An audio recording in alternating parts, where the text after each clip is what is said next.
Welcome to the Turn Academy, weekend 4/4/2021. Hope you enjoy it. It's a pretty good golfer. He's got a few issues. He's struggling with consistency and direction. Let's look a little bit at his setup. I'm going to blow this up a little bit. Right there is a real problem. We see this a lot with amateur golfers. They get that right hand underneath the club, puts them in a position they want to just pound it, and then they also tend to keep that hand under the club, even go more under, which creates an outside-in swing, as well as leaving the face of the club open through impact. You can see how really skewed that is. We'd like to see the hands somewhat parallel, the palms somewhat parallel. That hand needs to be a little more over the top.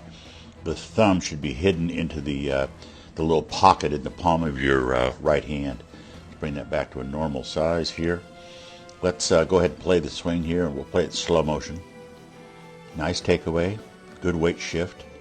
We're going to come in, I'm going to try to stop it right about at the impact position, right there.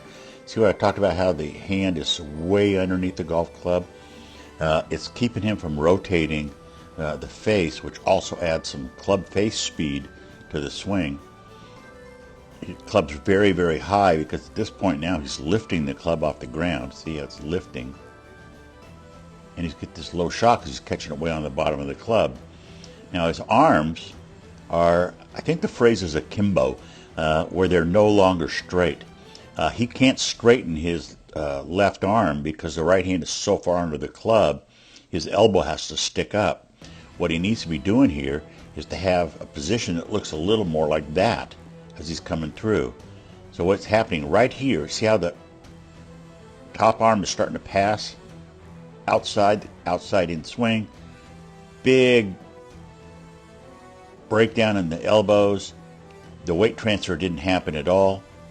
At this point now, he should be straight up this line here. He's falling backwards. Never got to the power line. So that's mostly, believe it or not, that's caused. I was just watching that little move at the top up with his hands. That's caused from the grip. If he'd have kept his grip, he'd have been in better shape. Let's go back to the setup now.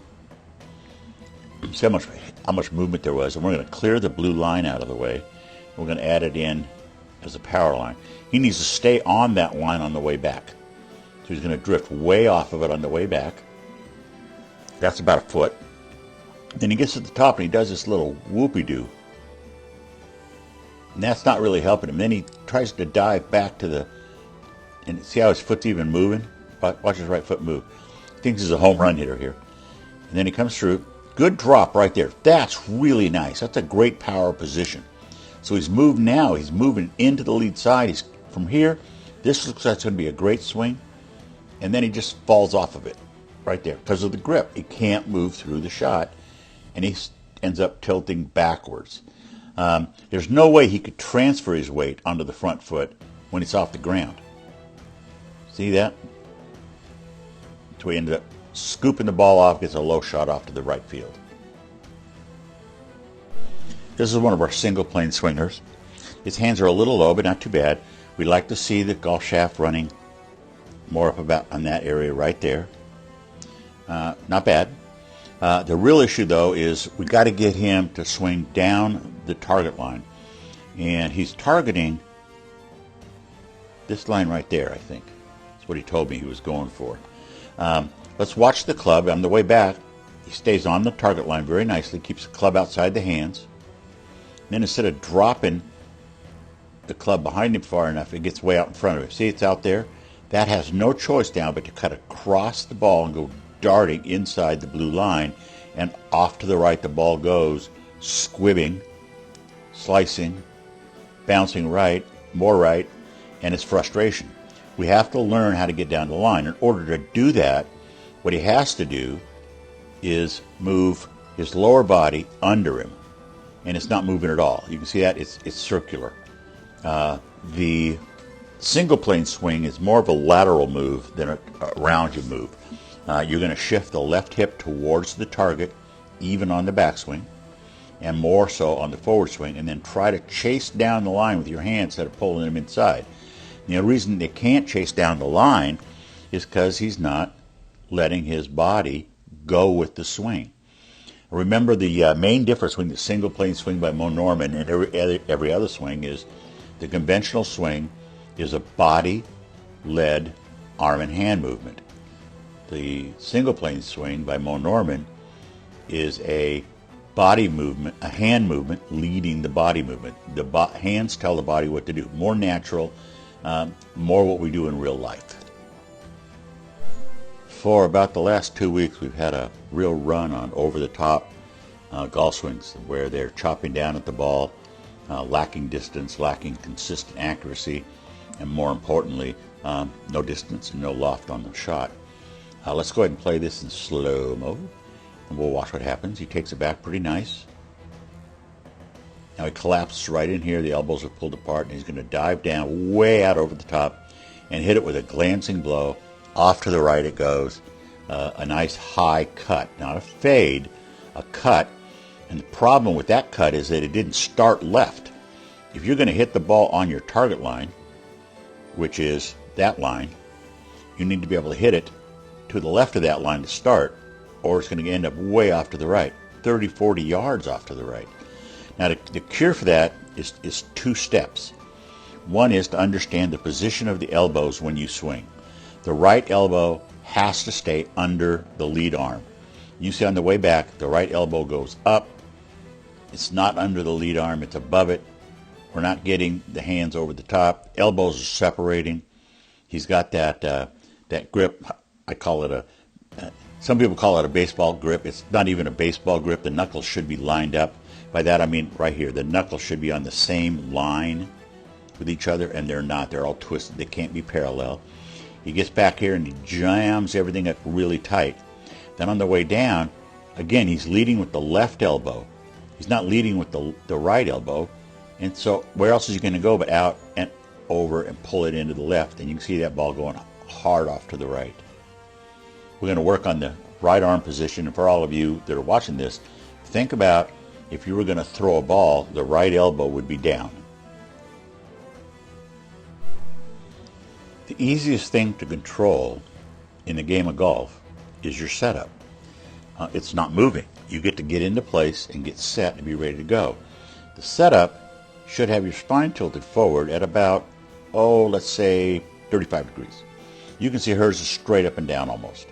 What that's going to do is put everything out of position. She can't get a good swing on. Everything's going to stem from this position that allows her spine to tilt forward so that it's closer to 90 degrees to the club shaft. This is way too acute of an angle. So let's go ahead and forward this a little bit. See, she's turning absolutely flat. Club's going back. Now she knows the club's got to get up, so she's going to raise that club up in the air and stand up even taller. The right elbow now is behind her. So all the leverage of this swing is going to go that way. You're going to watch the club. It's going to come out over the top. Club head's going to come out over the top. She's slamming it in the ground. Can't reach the golf ball anymore because she stood up so far. And I think the sod is going further than the golf ball. You can hit the ball that way, but most likely you're going to have a tough time doing it. So what we want her to do is we want her to learn how to get into a posture that has her spine at a nice tilt forward from the hips. The arms are hanging freely from her shoulders, not all jammed up like that. And then she can rotate her shoulders on the same line as the golf shaft. The golf shaft describes your swing plane. So the golf shaft, let's clear this out of the way too. So the golf shaft would be on this plane. The shoulders need to be on this plane. Therefore, the spine needs to be tilted on that plane. Maybe even more than that, but certainly not straight up and down. So work on the posture.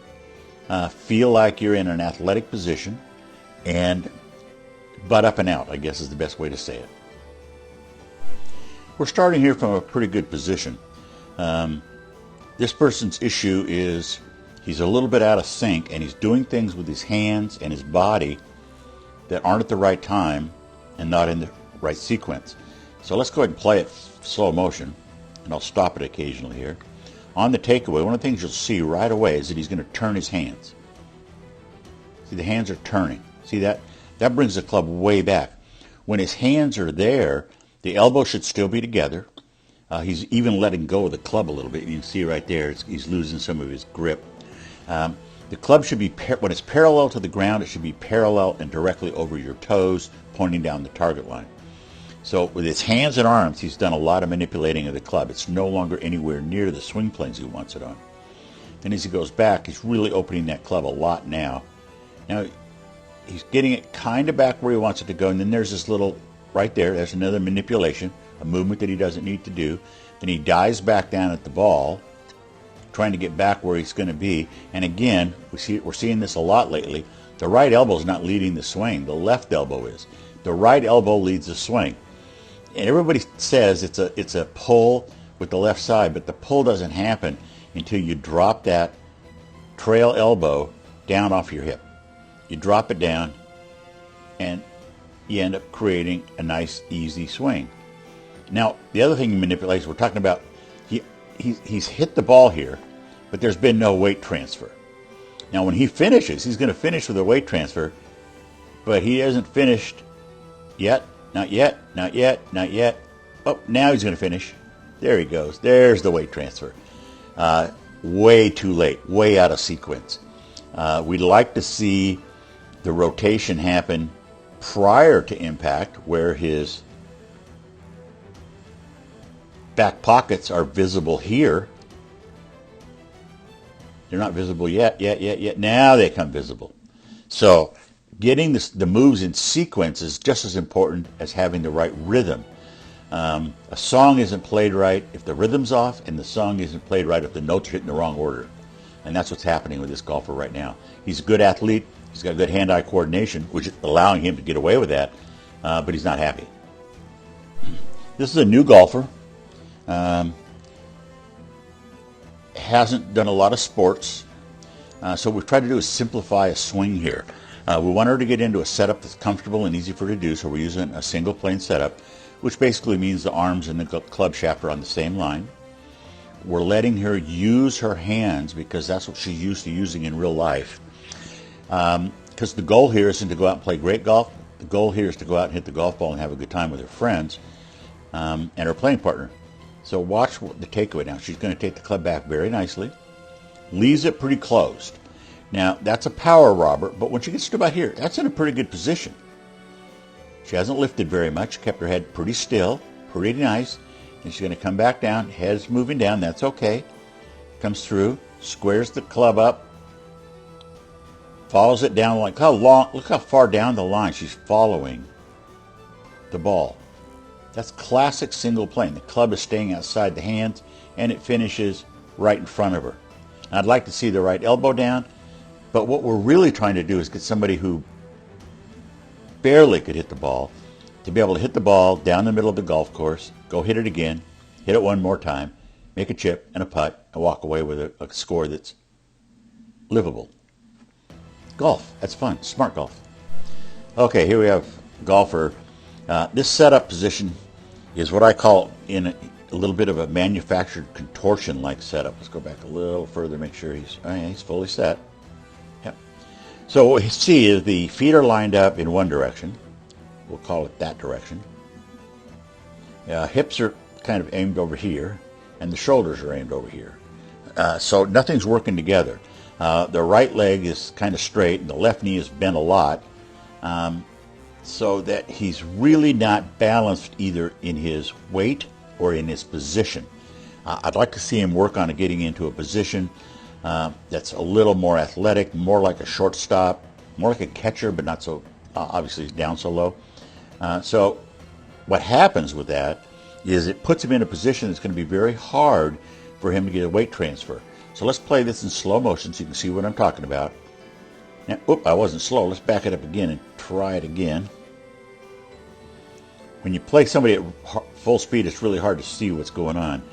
So he's taking the club back, collapsing down on the right knee, left knee's going, but he never got his weight transferred, and then he does that baseball style release. You know, I don't mind the baseball style release, although it's not very effective in golf. But what we're seeing is there is no weight transfer onto the back foot. As a matter of fact, when he's done swinging and he turns around to look at me, he's got to move off the back foot just to turn. See that? Okay, so we're going to work on a better setup and getting him to rotate around the lead side so his weight ends up on the front. When he first got to the clinic, he was pushing everything out to the right, and it was frustrating him. So we made a little change to his grip, got his right hand a little bit more over the top of the club, and got him to release the hands over the top in a more natural position on the way through. He still has a problem that his swing plane gets really flat. There's his spine tilt. There's his swing. His plane is at a 90 degree to his spine, but we'll see on his takeaway, he tends to get it really far inside of him, kind of lays it off. At this point now, we'd want the club up here on the shoulder plane, so he's got some leverage. So he's going to come down a little bit over the top, not bad, but look how nice and square he gets the club. I'm going to clear everything out of the way so you can see it. Club's nice and square. The right hand is behind the club. You can see the little window. For those of you who don't know what that is, that's that space right there. We need to be able to look through and see the window on all these swings. We don't see that very often from down the line. Then he's going to follow through. And look how he's following down the line. He's keeping the club out. And he can do that because the right hand is rotated over, so he can stretch that right hand out. Now, he doesn't finish. The reason he doesn't finish is because he's not rotating the hips and moving the hips towards the target that way. But he doesn't have to. His goal is to hit the ball, find the ball, hit it again. When it goes off to the right, he loses a lot of distance, loses a lot of golf balls. And it's frustrating. He doesn't play on the world's longest course. He doesn't need to. He has a good time playing where he plays. He's going to have a better time now that he's in the ball down the middle, down the middle. Okay, we have a rehearsal swing on the left, the actual swing on the right. I'm going to play him in slow motion. Watch the difference. Similar takeaway, a little further on the practice swing, and a different finish. Let's back him up now. Look at your finish, where he is. He's moving into the ball.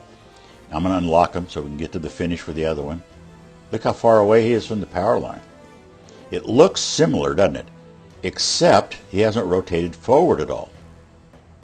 We'll lock them together there, and we'll back them both up a little bit.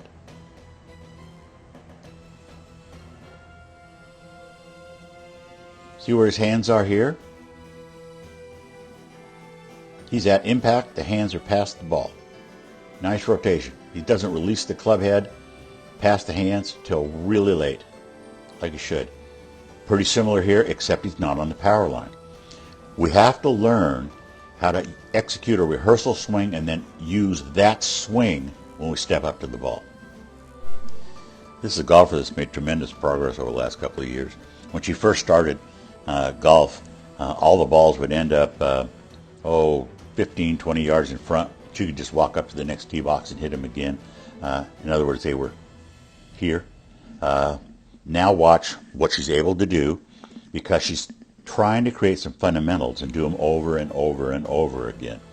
We're going to play it in slow motion. What you're going to see is a pretty nice takeaway. The shoulders are turning, everything's turning together, the head's staying pretty still, back on plane, right on through, nice finish, good rhythm and tempo. Look at the impact position, how the right arm is down, coming through. Not bad. Now, we'd like to see her get more rotation, but you can't get there in one day. It takes practice, repeated practice. I love it when a golf magazine says, do these 3 simple moves that Ricky Fowler does and you'll be able to hit the ball longer. Well, that's true. You do those 3 simple moves, but he's been doing them for 20 years, and he's been doing them every day for 20 years, trying to get better at them. He didn't do it day one either.